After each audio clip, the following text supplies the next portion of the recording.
Can I borrow $25,000 or $50,000? I don't have that kind of network yet. So I borrowed a bunch of money on credit cards. The longer we take to make a decision, the more it impacts the success of the business. All right, welcome to another episode of the Radical Hospitality Show. I'm your host, Zeke Freeman. Today, we've got a special episode with Neil Shah, aka The Legend. He has come highly recommended. He's working with a lot of our friends in the Boutique Hotel Mastermind group. He's got a president and founder of Intech Management, bringing over 25 years of hands-on experience in the hospitality and real estate investment sector. He's the owner and operator of 13 successful hotels, including 6 in Sedona, Arizona. Neil has developed a deep expertise in hotel ownership, management, and operations. He's just got a strategic approach on everything that he does, identifying lucrative investment opportunities to maximize operational efficiencies and just really enhance the guest experience. He's got a strong foundation in real estate investment and property development as well, so new stuff as well as acquisitions. Neil is always navigating the complex market of hospitality, figuring out ways to come up with financing structures, and really just has built this incredible, thriving portfolio in really evolving industry. Neil is also a partner in the Bodega Hotel deal with our mutual friend, Rich Summers, and the M. Sylvang with our friends Gideon, Alex, Anthony, Jackson, and Cassidy. Welcome, Neil. So glad to get to spend some time with you and learn from the legend. Thank you for inviting me. I'm very excited to be on your podcast. I have watched and listened to all your podcasts, and I think you are asking a lot of really good questions, and I'm happy to be here. Well, good. From guys that are in our spot that are just getting started and figuring it out, I appreciate you taking the time to spend with us. So that probably leads to me having a lot of questions as, I'm not coming from the full expert on this. So. I'll do my best. Good. Well, Neil, I know you're originally an electrical engineer and an immigrant from India, and you've built this incredible portfolio with some beautiful hotels in Sedona. I had a chance to see a few of these when I did a visit to Sedona last year. I would love just kind of take a step back a little bit, and why don't you share a little bit about your story about how you got involved and how you came over to America to start building your portfolio. Sure. So my journey started in 97 when I came to US. I landed in Anaheim and quickly realized continuing my electrical engineering would have been a pretty long shot, like 4 years of college, finding a job, then finding something I'm really good at to start some kind of business. And through my uncle, I started working at one of his friends' hotels in Anaheim. It was an independent property, by the way, which every time I talk about this, I start realizing a little more things. So my journey actually started in an independent hotel. What other better place than Anaheim, California, right by Disneyland? It was located 2.5 blocks from the Disneyland. So great place to be. But everything was new for me. Not just the hotel business, but the world around me was completely new because I had just come from India. I started working after about 4 weeks since I got here. So I'm just trying to understand and learn how things work here. But anyway, I started working, did not have a title because I have no experience. I don't know how things work here. So I was just at a hotel.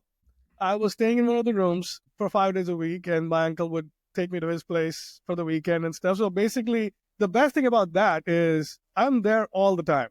So I get to see pretty much, before the office opens, right, until the night audit is done and everybody's asleep. So I started working, and I really enjoyed the business. I really enjoyed the interactions with the guests, and I started feeling really good about how we can, like what it does to us when we make people happy, right? So that was a really big realization for me that I want to stay in this business. So along with, creating great experiences, it is a business, right? You still make money. You still get to do what you want to do. So that really attracted me to this business. And then I decided to continue learning, and I actually went to college and I got a hotel management degree. Eventually I got married, and then we have to think, where do we go? Stay in California, where I realized everything is very expensive. Getting into business would require a lot of money, which we didn't have. So we decided to move to Flagstaff, Arizona, where I got a job at a 54-unit Days Inn Hotel.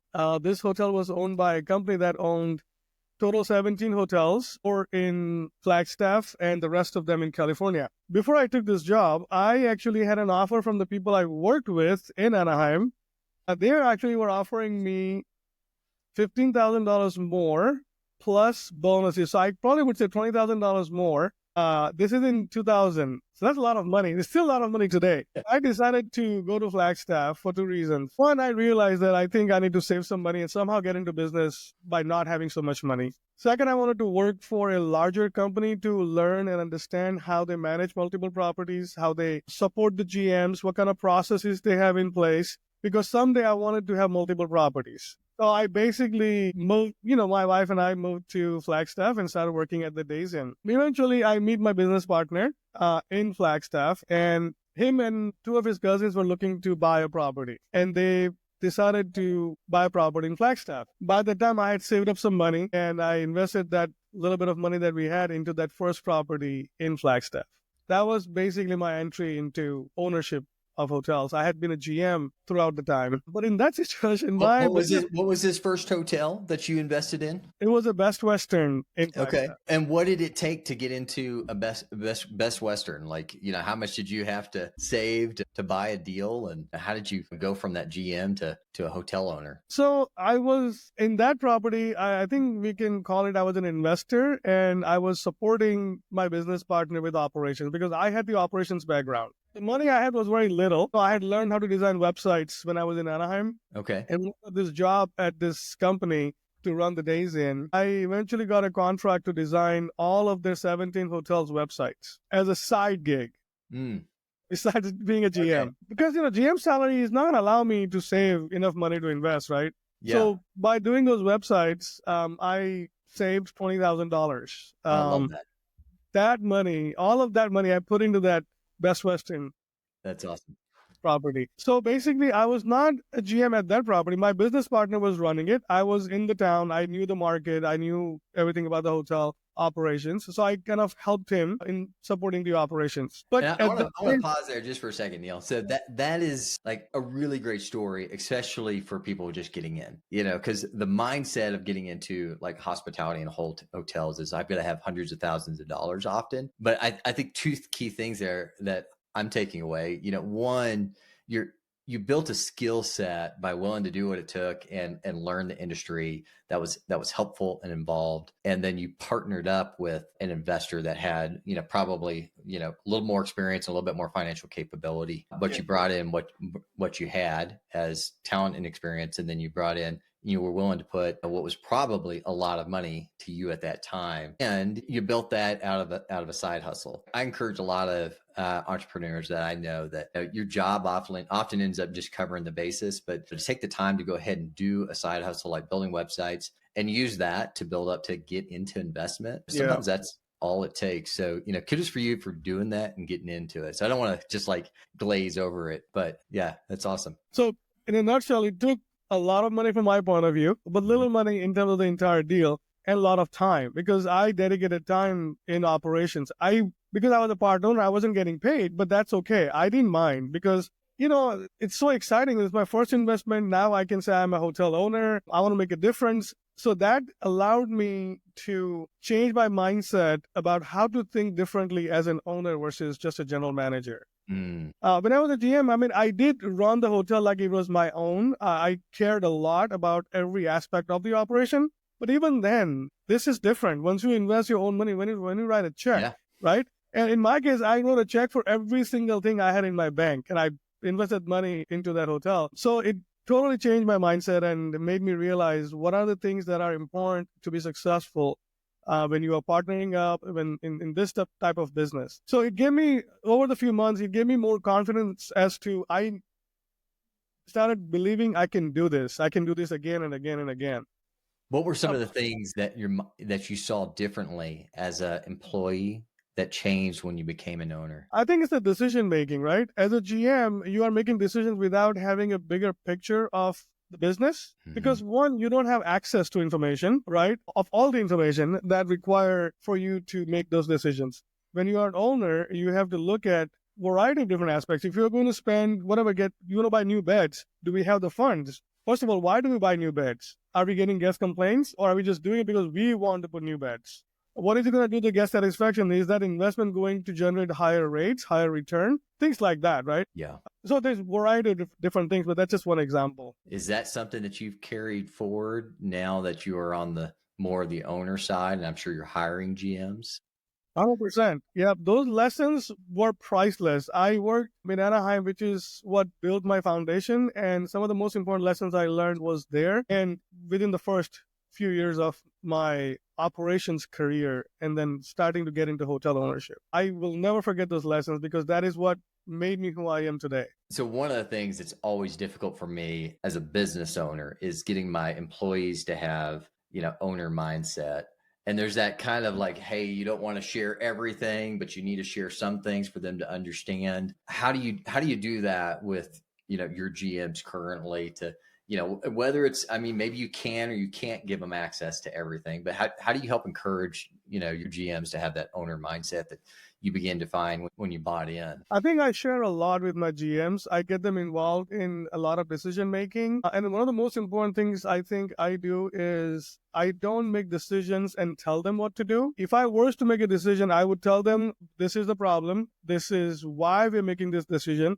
And do you have any suggestions for us to do anything better than what I have come up with? Or I tell them, this is what's going on. What do you think we should do? So what happens is when they come up with a solution, or they come up with a solution with you, then they own it. When they own it, then they're automatically going to do better at that instead of just being told, from tomorrow, we are going to do these things this way. So I found that to be quite effective. Does that take some restraint when you know the answer, but you're kind of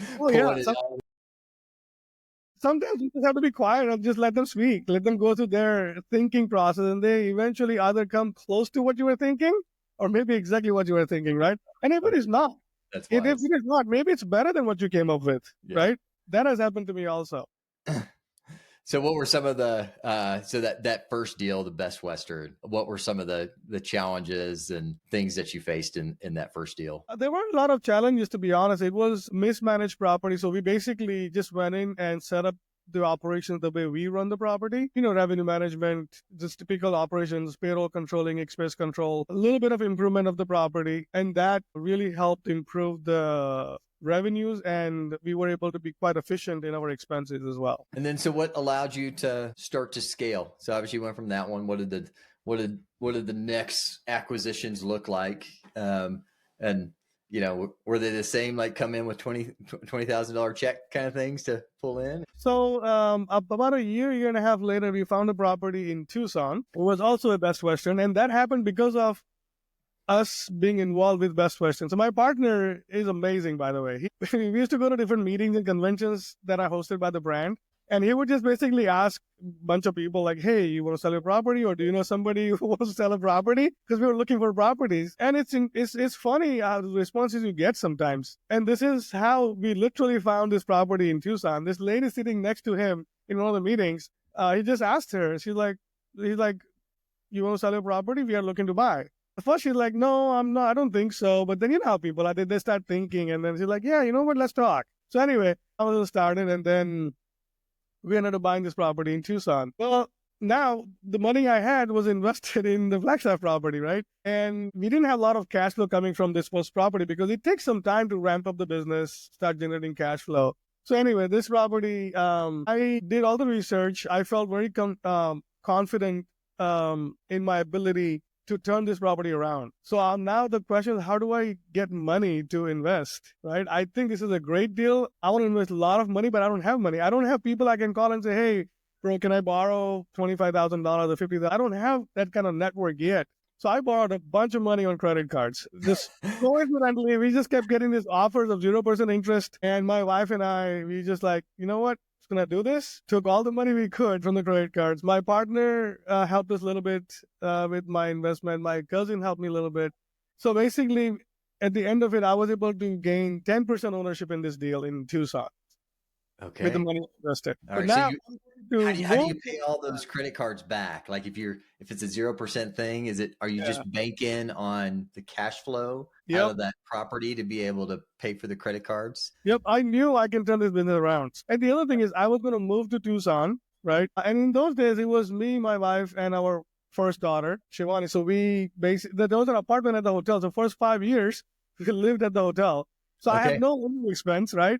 I'm getting GM salary and I worked really hard and we did really, really well at this hotel. So I paid off all my credit cards and everything in the first year. Wow. Basically, I took the revenues from 1.1 to 2.1 in 3 years. Well, basically the revenue in 3 years. But this property truly changed my life, and that this property opened up a lot of opportunities for me to learn and expand, basically. So this was the second property in Tucson. We kept this property for 17 years and finally sold it in 2021. It got to the point where the property revenues were higher than the purchase price. That's amazing. Okay. Yeah. So you hopped in. Are you still managing both properties at this point, or did you guys? At that point, my business partner was still running the Flagstaff property. I moved to Tucson to manage this property. So we are both running, individual properties. Okay. We work together on, of course, all the aspects of operations. And I think at that point now, my goal was to continue learning. I, in a sense, have done 2 deals, right? But I wasn't so involved in finding deals to negotiating to financing, right? To taking over and doing a lot of other things that has to happen before you even take on the deal, right? Did your partner focus on that portion? Yeah, yes. So in the first deal, I was really not involved at all. They just told me at some point, I asked them, hey, can I invest? And they're like, yeah, you can invest. So I invested. So no exposure at all to deal making in the first one. And the second one, I kind of got to see a little bit, right? Because I'm working with them. We are researching the property, doing the due diligence, right? Visiting property regularly and things like that. So I got a little bit of exposure there. But then now I realize I need to learn so much more than just the operations. So how do I do that? Because I still run the property. I have to still focus all my energy in running this property and making this successful while I still have to learn more about finding deals and financing and all that aspect. Financing, all of that. So what the good thing at that time, are you guys still partners and set up together? We are. Yes, Okay. we are. Amazing. In any property, yes, every single. And yeah. so in the beginning, you're both kind of operating hotels. He knows a little bit more about acquisitions. You're starting to learn it. Yeah. As you guys have evolved in your partnership, how do you guys divide up roles now? And how have you guys, been able to, how long have you had this partnership? Since 2003. Okay. Almost 22 years. So that's amazing. Yeah. I mean, that's like partnerships, they're almost like a marriage. Like you got to figure out how to work these things together. And I'm sure it hasn't been perfect, but how have you guys figured out how to divide up roles that work and how to manage your partnership? It's a journey, right? You have to build the trust between each other. So in the beginning years, I was new. We were new to each other, right? So everything I want to do, I would run by them saying, hey, I want to do this. What do you think? Right? Slowly that started changing to, if you think it's the right thing to do, just go ahead and do it, right? So I'm doing things, I'm proving myself, I'm gaining confidence, I'm gaining their trust. And basically over the years now, for last few years, I have taken basically full control of everything. My business partner is a lot older than me. So he, in a sense, is semi or fully retired. I basically run everything. I consult still because he still has the wisdom that I still am trying to build, right? But I still consult with him on different things. But I have basically taken full control of finding deals to negotiating, financing, renovations, operations, refinancing, all of that stuff. Do you feel like that relationship, it sounds like he may be a little bit older than you. Was he kind of, would you consider that partnership kind of a mentorship partnership? Like he mentored you along the way? 100%. Or more? Okay. Yeah, 100%.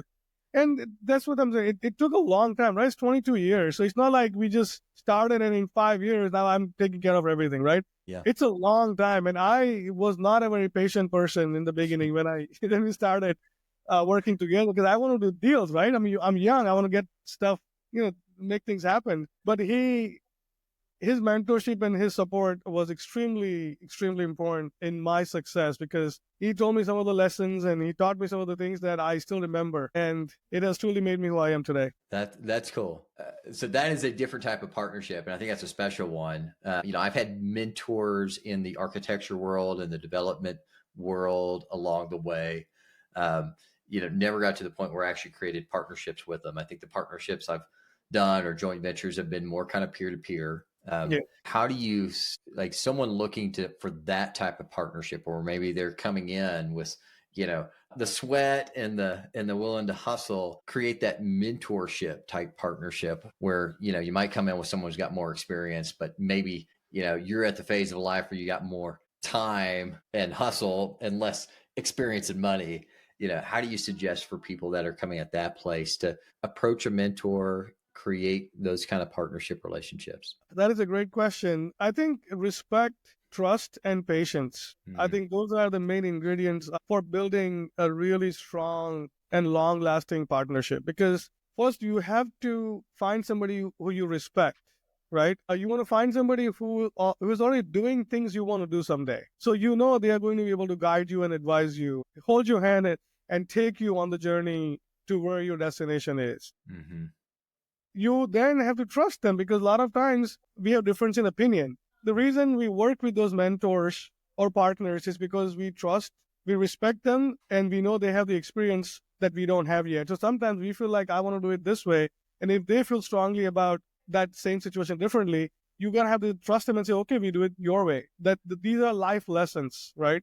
And then patience. Patience, the relationships take time, and what Stephen Covey in 7 Habits of Most Effective People says, in relationships, slow is fast and fast is slow. Oh, that's good. When we want things to happen fast, especially in relationships, we have to slow down. We have to let the time do its thing and let it build the connection, let it build the trust and respect. Yeah. What advice then would you have for aspiring hotel entrepreneur, getting into the industry at this point after kind of finding those right relationships? Yeah, so lately I've been talking to a lot of people who wants to transition from either STRs or LTRs Mm, into hospitality, so into boutique hotels, right? mhm. And I think people should realize that it is not just a bigger Airbnb, it's a full scale business, right? That requires a strategic approach. We have to focus on branding, operations, financials, guest experience. It's a business transformation. It's not just an expansion where somebody might think that I'm running whatever, 5, 6, 7 Airbnbs. I'm going to buy 20, 30, 40 room hotel. It's just an expansion. It is not. It's a totally different business. It's a transformation. The next thing I want them to think about is about figuring out their buy box. And the first thing in that is the market.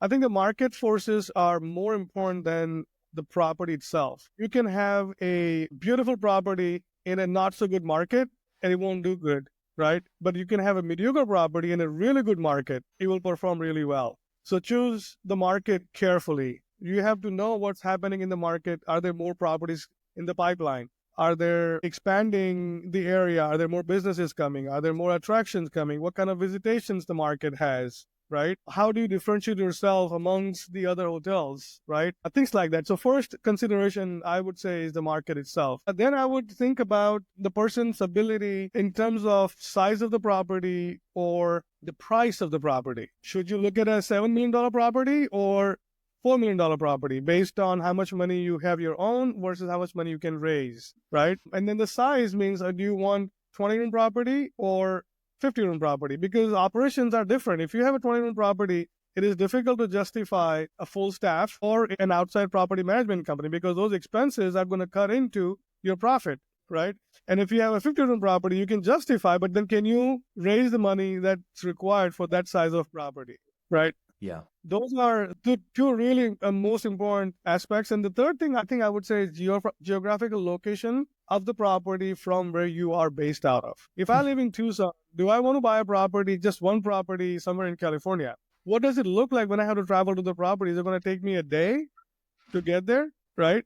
Or do I want a property 3-4 hour drive distance or maybe in the town I am? So these are the most important things I want them to consider first before they start spending a lot of time in looking at deals. Yeah, I like that. So we're kind of heavily involved in the boutique hotel space, and as I'm kind of learning, like there's some refinement in that boutique space, and you're right. There's a lot of people moving from short-term rentals into boutique space, and that might mean, in some people's mind, anything from a single unit, now you're going into a multi-unit, so it could be a 4-unit up to, like, we did a little 4-unit apartment building. We permitted that as a boutique hotel in the town of Morris and the town of Denver. And, it was permitted as a hotel. So in that kind of mindset, it's a hotel, it's a boutique hotel defined by code, but it's a little bit different and that's ran, remotely, just kind of remote check-ins, kind of ran the same as you might do at Airbnb.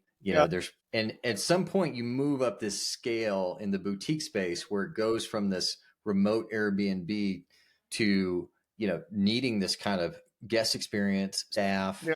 I'm not sure exactly what that number is, in this like 20 to 40. Yeah. It seems like that's where you need to start creating that experience and that staffing. And also it seems like that all of a sudden becomes a little bit more difficult because then you're putting staff members on across a 20-40 unit where maybe that same staff members could do 100. And so this in-between zone seems a little tricky. I mean, what's your thought on this? When do you transition to on-site staff? What are the factors there? And then how do you make sure that works and you're not overburdening a small property that could be running, far more units? So I think two things can happen. I think 20 or more rooms, I think you should have some in-person presence on property. It may not be 24 hours, but at least you might have staff during the day, right? And you can also combine, it's basically a low staff model, right? So you don't have to have staff there all the time. You can still have remote check-in, but the staff is available if they have any questions. And staff can do multiple things. They can do laundry, they can help with cleaning, they can help answering phone calls, they can help with the front desk, things like that, right? So there is definitely that opportunity of merging the two, right? Non-staff to having full staff. So that is definitely possible up to a certain number of rooms. I think I'd probably say 20 to 50 rooms, you can somehow manage that good mix. But when you go beyond 50, I think I would feel comfortable having staff on property for sure. Your housekeeping staff on property. At 50 rooms, you might need a housekeeping manager who's going to inspect the property if the rooms are clean. You need a front desk staff. You might need a general manager of the property, because at a 50-room property, if it's performing well, it should be doing, 5 in revenue, right? So then you can justify some of the staff, right? At least 1.5 revenue. Otherwise, it's not performing that well. And then you want to, at that level, offer really good experiences to the guests and be available for the guests while they are on property. So those are my thoughts. Yeah. So if I'm coming from the Airbnb space, I'm managing, 20, 30 Airbnbs, and I've got that system built out. What's the right size project to come into that makes sense to utilize, that system versus bringing on a experienced boutique hotel management group? When do you distinguish between, okay, you can transition your STR system versus I really need to either hire a partner or change our systems? I think STR systems just don't work for the hotel, like the type of PMS systems that are being used for Airbnbs. So if you think about it, if you have 20 Airbnbs, every property is on its own PMS, either it's Hospitable or Lodgify or whatever that may be. When it's a hotel that is 40 rooms, all the rooms are in one PMS. They are not individually listed on its own PMS, right? So, and plus, I think your processes become very different too. When you're running 20, 30 Airbnbs, you have outsourced your cleaning, right? You don't have your people on payroll that you are scheduling regularly to go clean rooms, right? So I think the SOPs have to change according to how the hotel operations are. There are some similarities, but I don't think you can just take 20 Airbnb's SOP and transfer that into hotel side. Best suggestion I can make for that is the person who owned 20 Airbnbs are definitely better prepared to transition into hotel side versus somebody with 1 or 2 because they have managed multiple units, so they're a little more prepared. But I think they should work with somebody who can help them, guide them, answer the questions, support them with decision making, and more importantly, prevent making any big mistakes. Because now you are not buying a house that might be $300,000 to $500,000. You are buying a multi-million-dollar asset that, one wrong decision could cost you a lot of money. Yeah. What are some of the mistakes you see new hoteliers make, or just questions that, they might not know? There are a lot of questions about the buy box. It's not as easy. People use this term loosely, like you should define your buy box. I think that you should define it, but it needs to still be continuously evolving because, things change. Like, you can't just say, I only want to buy 20 to 30 room hotel, right, in this particular market. You might come across a different market that either is a little smaller or bigger. I think it's all about the location of the property and what the opportunity is presented by the property. What's the upside? At the end of the day, we are doing these deals to make money and be successful and generate good returns for our investors. Right? So at the end of the most important thing is what is the opportunity in the property you're looking at? Right. So I think be a little more flexible in your buy box. Another thing people don't realize is how hard it is to raise money, get financing. Right? Do you have credit worthiness to go and get a $2 million loan? Right? Does a personal financial statement show your credit worthiness to qualify yourself to get that kind of loan? You might need somebody to co-sign or co-GP in a deal, right? And then the third thing I see is sometimes people get into the syndication opportunities where you might be able to raise money, right?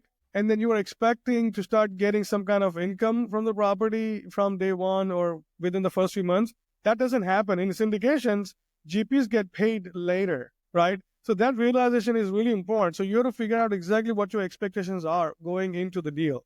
Are you looking for a monthly income? If that's the case, you have to structure your deal differently. Are you investing as a co-GP and just raising money and you are okay working hard, putting your time and effort to get a bigger gain later on down the deal? So what does that look like for you right now in terms of your buy box? Where do you see the opportunities at, and what are you guys looking for and going after? That's a tricky question because I don't really have a buy box. In a sense, so for me, I'm not going out and hunting for deals, to be really honest. I'm fortunate to have made some really good relationships with the brokers in the industry, and I have done enough deals where some of the brokers I work with, they know what my capabilities are. And when they come across a deal that makes them think this is Neil kind of deal, and then they just basically call me saying, hey, I have a deal. You want to look at it? We look at the deal, and of course, if it makes sense, we will move forward.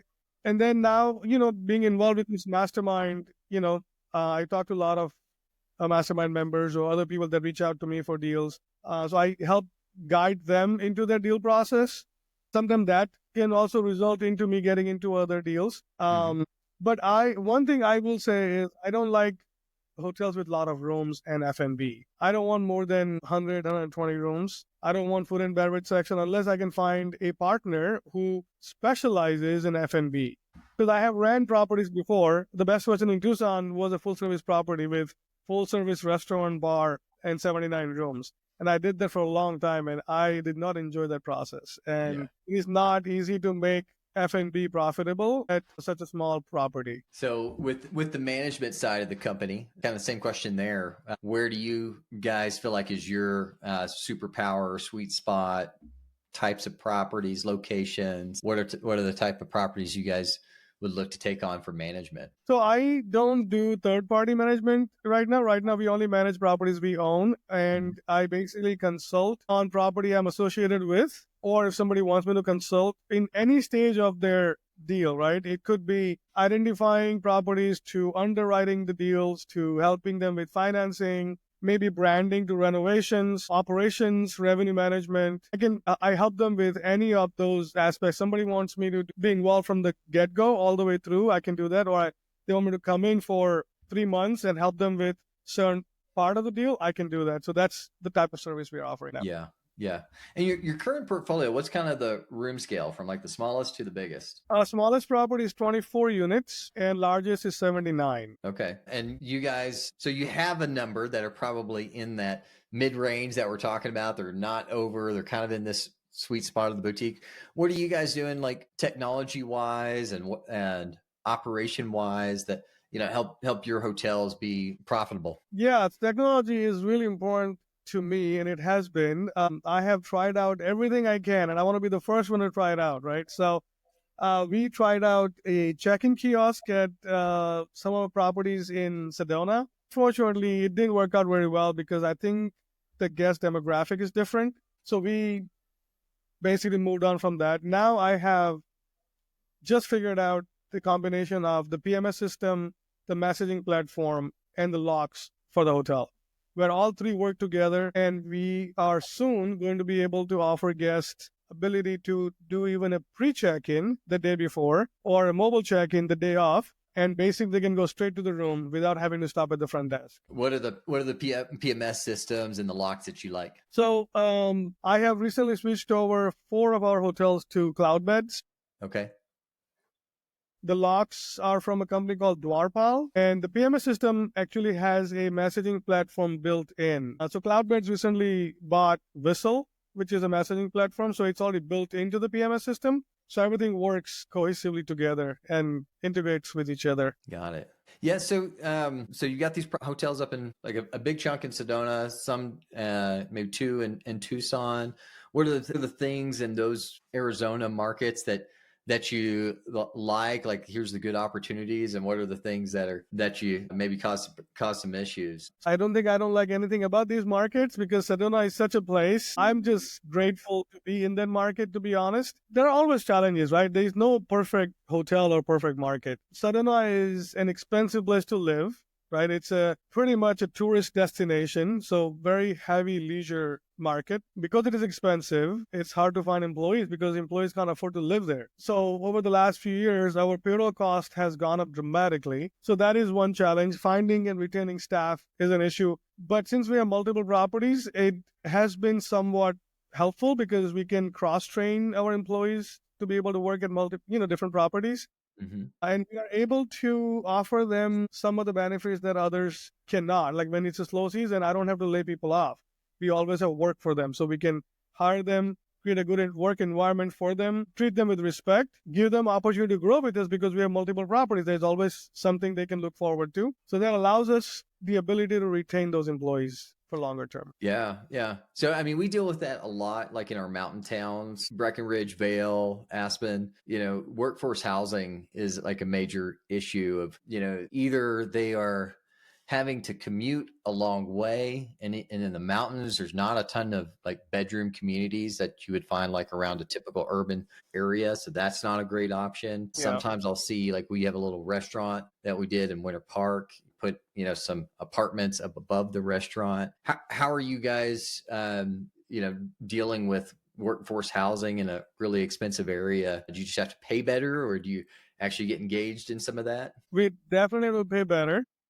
Mm-hmm. We have actually accepted the fact that in order to retain some of the staff, we have to give them housing. So we have done that at 2 of my properties where some of the staff live on the property. I'd rather have staff that is reliable, dependable, and available at a property and sacrifice either a room or there's an apartment at the hotel just so that property's operations are efficient and somebody's always there to take care of guests. Yeah. No, I think that's good. I mean, I think you hear a lot of people talking about like when they're taking on boutique hotels, taking the owner suite off and adding that in. And maybe that's good. Maybe it's not, but it could be in an area where it's actually hard to get employees and housing. And that might be a net benefit to be able to offer some of that. Well, it also gives you peace of mind. Somebody's there, right? Mm-hmm. Especially if you have just one property and so far away from you and there's just no staff at all. Something happens, what do you do? Yeah. Right? So I get the opportunity of using that manager's unit to rent and generate income, but I think every situation is different. I rather be at peace of mind where there's somebody there taking care of the property and the guests. Yeah. I'm interested on your take on some of all these new Trump legislations. I feel like every time I pick up my phone, it's dinging with breaking news, whether it's tariffs, tax credits, immigration policy, visa programs. Somebody that's in the industry deeply, any of these, are you affecting your business or anything that you concerned about or see as opportunities on the other side? I don't pay too much attention to politics, to be honest. My plate is too full. I'm just trying to take care of what I have. I do pay a little bit of attention just so that I'm being proactive. So I pay attention. Like tariff situation, you have to watch that and see what's going to happen to the product pricing. But I think it's a situation where we have little control over what decisions are being made in politics, but we have a lot of control about what we do in our business. So I focus on what I control versus things that I don't control, right? That's wise. And at the end of the day, things work out. Businesses somehow will survive. I mean, look, our payroll costs, insurance costs all have gone up over the last few years, right? But we also try to keep our rates go up along with it, even though it's not always the case where the rates don't always go up as much as expenses, but you can make up some of that. I like to focus on things I can control, I guess. Yeah, that's good. I know you've had the opportunity to be involved in, and it sounds like look over the shoulders for a number of hotel investors looking at deals. What's some of the advice that you give to limited partner groups and general partner groups to make sure that things are working cohesive as a team, figuring out people? How do you help people figure out their roles and who does what? What's been your insight into that as you've looked over LP and GP groups? So LP situation is quite simple, right? They are limited partners, they are passive. Hopefully are investing in a deal with the people they trust, right? If that is the case, then you let the GPs do their job. You're supposed to get regular communication from the GPs about the progress on the business. And if you have any questions, they should always reach out to their GP. On the GP front, there are sometimes challenges when there are a lot of GPs involved, multiple GPs involved, and clearly defining roles becomes a challenge. And even then, there are always gray areas, right? I believe in making the decisions fast. I don't want to take too long, keep discussing the issue over and over and make a decision and delay the process. So I think even with multiple GPs, I think it's really good to keep that in mind, that the longer we take to make a decision, the more it impacts the success of the business, right? And the other thing I want people to keep in mind is when you have assigned somebody a role as a GP, you have done that for a reason. And then you just have to trust them to make the right decision. We all make mistakes, right? As long as somebody's not making a huge decision without somebody's input, that's not okay. But if they're given a specific role to make certain decisions, we should let them make it, right? And then you do regular touch base and make sure everything is according to the plan. Just go towards the vision of the deal. As long as we are following and we are on the path towards that vision, some mistakes are okay, but we need to make the decisions quickly. What are some of the key roles or varied key sets that you think would make up a good general partnership group so that you don't come in with everybody having either the same skill sets or missing a skill set? Like what would those, if you built your ideal team of GPs, what would it look like? So one of the most important aspect is deal finding. So somebody has to find the deal, right? So let's say you have the deal, then we need GPs who are able to raise the money, right? Their own or with investors. So raising funds is crucial. And then I think there should be somebody who definitely should have a knowledge of operations, because I hear this all the time. People just say, well, find the deal, money will come. Okay, money came. Then you close on the deal. Now what? Let's say you run the property, then you don't have the operational experience. So that's a problem. Even if you give it to a third-party management company, we still have to know how to oversee them, what questions to ask.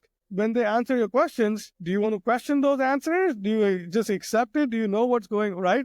So I think operational insight is crucial because we are responsible for our investors' investment, right?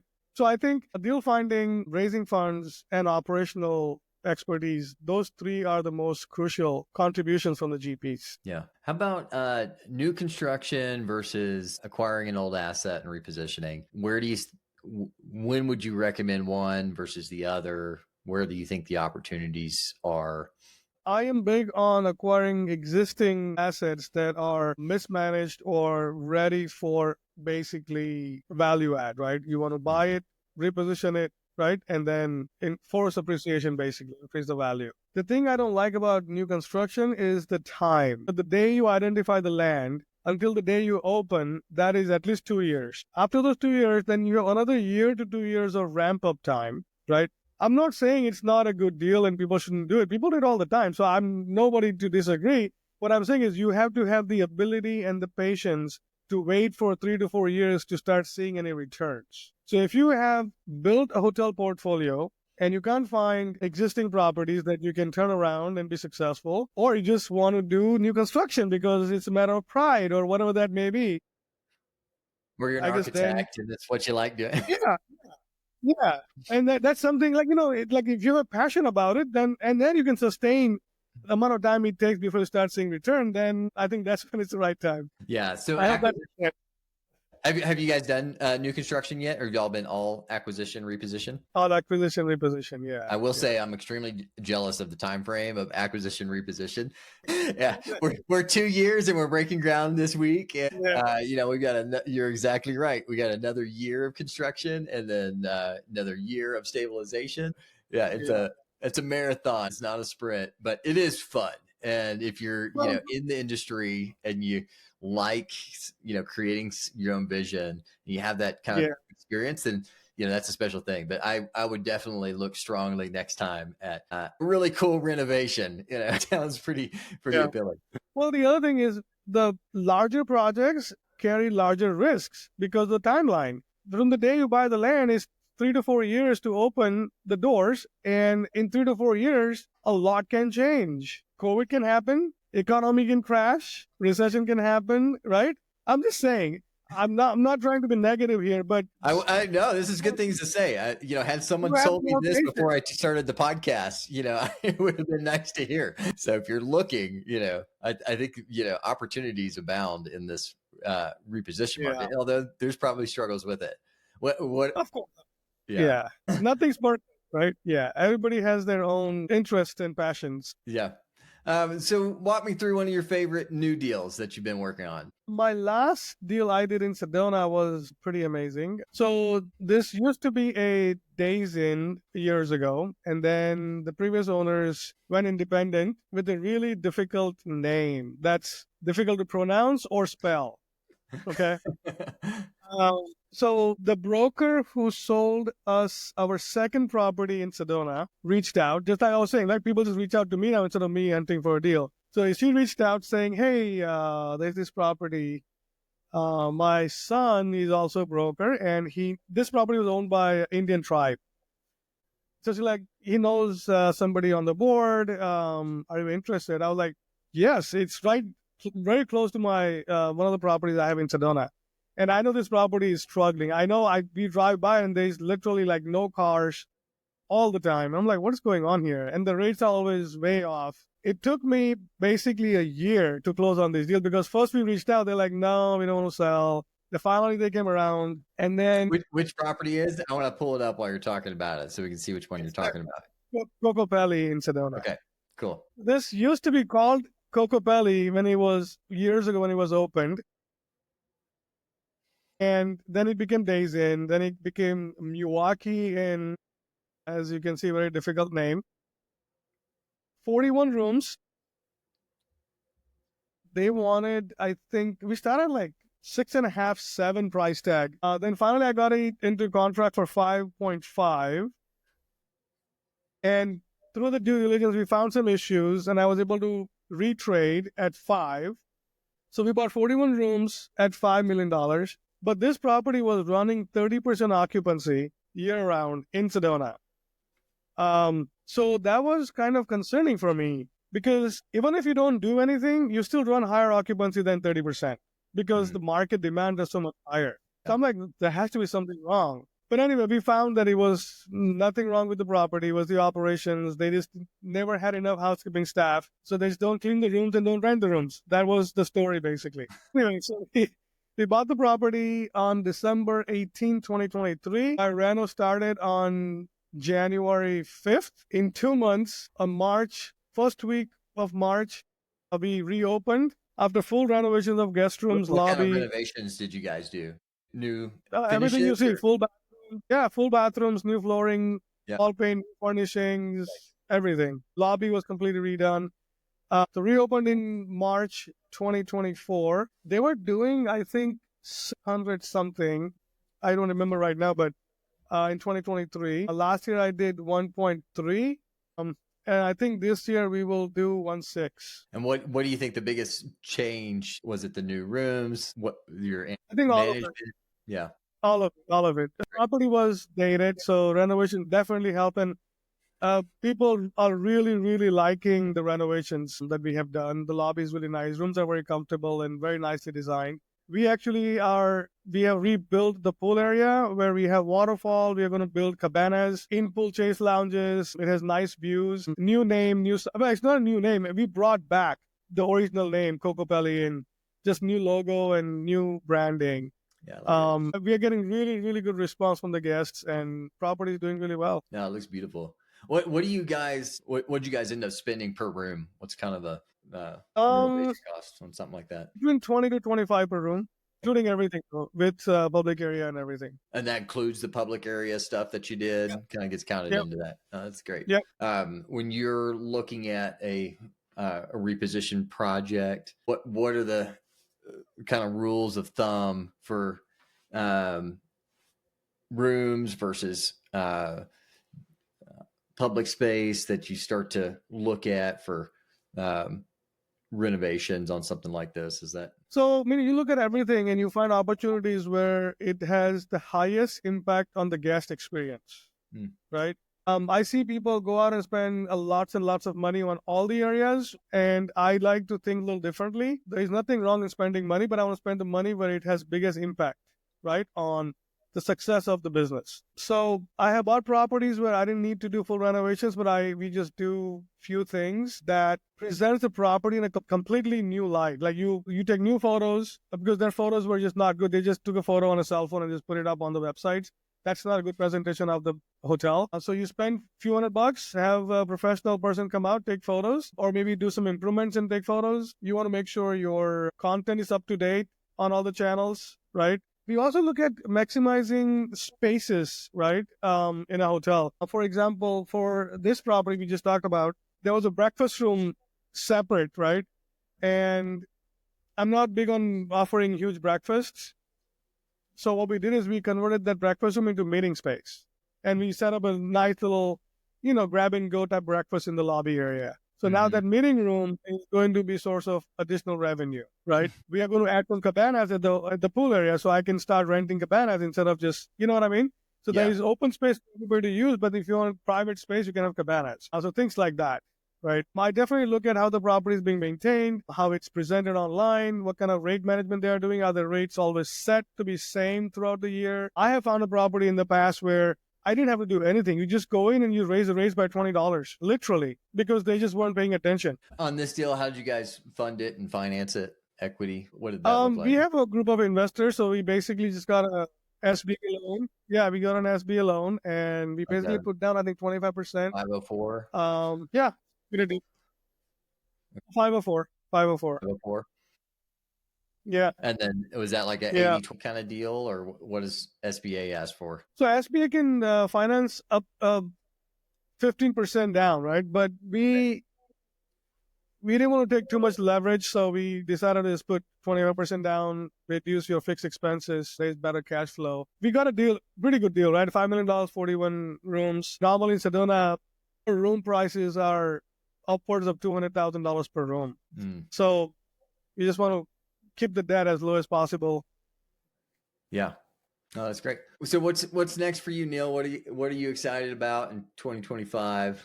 What are you looking at? We're going to continue looking at deals and keep growing. I am doing a lot of coaching and mentoring now, and I have come to really enjoy that process. It's really fulfilling because I am able to help somebody on the path of success. Either they're transitioning from STRs to hotels or whatever that may be. So yeah, people reach out and I'm happy to spend time with them, looking at their deals, guiding them, helping them, making decisions. More importantly, preventing mistakes. But yeah, my main focus is just those two things: keep buying hotels and help people along the way. Love that. If people want to get in touch with you, what's the best way for them to reach out or find you, Neil? Yeah, they can reach out to me on Instagram at Nilang007. It's NILANG 007, or on LinkedIn, look me up as Neil Shah. Perfect. We'll put both of those in the show notes. Thank you so much, Neil, for your time, for the conversation. It's great to learn from someone that's been at it for so long, and appreciate all that you're giving back to the community. It is my pleasure. Thank you for inviting me. All right. Take care.